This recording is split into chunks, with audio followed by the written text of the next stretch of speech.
In the Think Doctor, and we're going to talk about Jumpstart. And today, our lesson is active listening,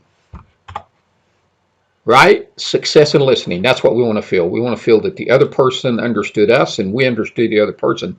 That's success in listening. What we're going to cover in just a few minutes is some tips, how to learn that skill, do some practice, understand the ancients, and one big question: then what?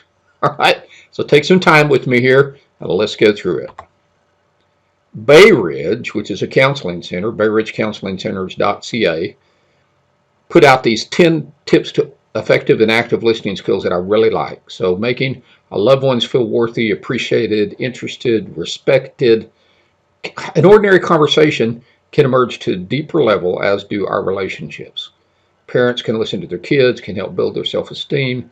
Listening saves time and money by preventing misunderstandings in business. We always learn more when we listen than when we talk. I really like this little note from Bay Ridge.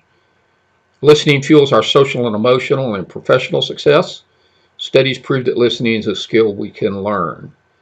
It's really an extension of the golden rule to know how to listen to someone else. Think about what you would want to be listened to. So these ideas are largely intuitive. Might take some practice to develop or redevelop the skills. Here's what good listeners know, and you should too. Face the speaker. We get into the skill. We're going to talk about that. Sit up straight, lean forward, get attentive. Maintain eye contact to the degree that you all remain comfortable, but keep that eye contact. Minimize external distractions. Turn off the TV, put down your book or magazine, ask the speaker and other listeners to do the same. Respond appropriately to show that you got it. Raise your eyebrows, say words such as really interesting. What did you do then? And what did she say? Get involved. Focus solely on what the speaker is saying. Try not to think about what you're going to say next. The conversation will follow in logical order after the speaker makes their point. Minimize internal distractions. If your own thoughts keep honing in, you're trying to figure out an answer, take a breath, slow it down, let it go, and focus on the speaker. Keep an open mind. Wait till the speaker's finished before deciding that you disagree. Try not to make assumptions about what the speaker is thinking. Have you tried, but your best is still not good enough? Don't know what to do next? Talk to a mentor. That's part of what we do here in Solem. It's kind of help people mentor these skills. Avoid letting the speaker know how you handled a situation similarly. Unless they specifically ask for advice, I just assume they need to say something. You don't have to give advice. Even if the speaker is launching a complaint, wait till they finish to defend yourself. The speaker will finish as though their point has been made. They won't feel the need to repeat it, and you'll know the whole argument before you respond. Again, these are tips from Bay Ridge. I really like them. Research shows that on average we can hear 4 times faster than we can talk. So we have the ability to sort ideas as they come in and be ready for more. 4 times faster. We can listen 4 times faster than we talk. I like that. Engage yourself. Ask questions for clarification. Once again, wait until the speaker is finished. That way you won't interrupt their train of thought. And after you ask questions, paraphrase the point to make sure you didn't misunderstand. So what you're saying is, what I hear you saying seems like this is what you're saying. I'm not sure I understand, but is this what you said? Rephrase that a little bit. Here we go. Listeners learn. Active listeners expand their knowledge at exponential rates, giving them advantage in every transaction. Now, this is my piece. We just went through all those tips with Bay Ridge, and I really like those tips. And here we are getting ready to learn the skill. Active listeners expand their knowledge at exponential rates. It gives an advantage in every transaction. Active listening is the deliberate effort to hear. The deliberate effort to hear and understand what others are saying. Listening is work. Now, I was born partially deaf, and it's not gotten better. So at this age, at 66, gosh, listening can be really hard for me. I have to really work on it. But I found it's always been hard for other people. You just think you hear what they said. Active listening takes a deliberate effort. It's work. It's hard work, and it's worth it because you get information you can't get any other way. Now, here's the skill steps, just 4 steps. Look at the person who's talking, think about what's being said, wait your turn to talk, say what you want to say. How simple is that? 4 steps, but not easy to do. Maybe simple, but not easy to do. Look at the person who's talking. Get some eye contact, like we went through those tips in Bay Ridge. Think about what is being said. Don't think about what you're going to say. Think about what they are saying. Get yourself totally focused on what that other person is saying instead of what you want to say. Wait your turn to talk. Wait for that breather space. Wait for that moment where it's your turn to talk. And then say what you want to say. That's part of listening, is saying what you want to say. Not just hearing what they said, but saying what you want to say, which enables them to say some more, and now you're in a conversation.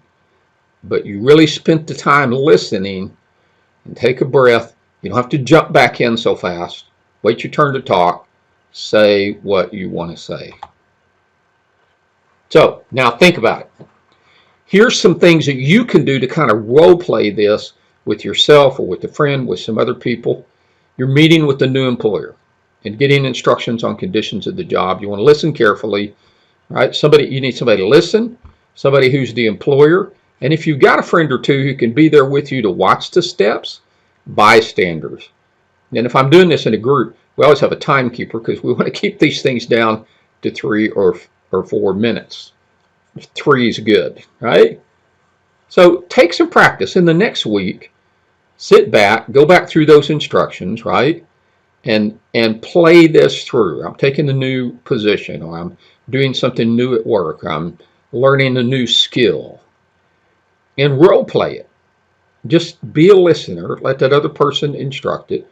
Or even do it. You got a real situation that this works out. Put these skills on a little card and stick them in your pocket, right? There's a little card. Put a little card in your pocket with those 4 instructions on it.